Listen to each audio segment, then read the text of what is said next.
মতুয়া ভক্তদের জন্য নাগরিকত্ব ও এসআইআর নিয়ে বড় বার্তা দিলেন মতুয়া মহাসংঘের সংঘাধিপতি তথা কেন্দ্রীয় প্রতিমন্ত্রী শান্তনু ঠাকুর। ঠাকুরনগর ঠাকুরবাড়িতে অনুষ্ঠিত হচ্ছে আন্তর্জাতিক মতুয়া গোঁসাই সম্মেলন। অল ইন্ডিয়া মতুয়া মহাসংঘের উদ্যোগে এই অনুষ্ঠানের আয়োজন করা হয়। দেশ জুড়ে ও প্রতিবেশী বাংলাদেশ থেকে বহু মতুয়া গোঁসাই ও ভক্ত এই সম্মেলনে অংশগ্রহণ করেন।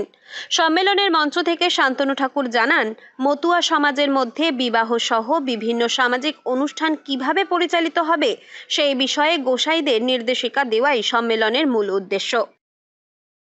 আমাদের পূজা পার্বণ, শ্রদ্ধা, বিবাহ অনুষ্ঠান এটা আমাদের একটা সিস্টেমে হয়, যেখানে আমাদের লোকেরাই, বিশেষ লোকেরা যারা এতে পুরো প্র্যাকটিস আছে যাদের, তারা এই বিবাহ, তারপরে শ্রদ্ধা অনুষ্ঠান, তারপরে বিভিন্ন পূজা পার্বণ এগুলো করায়।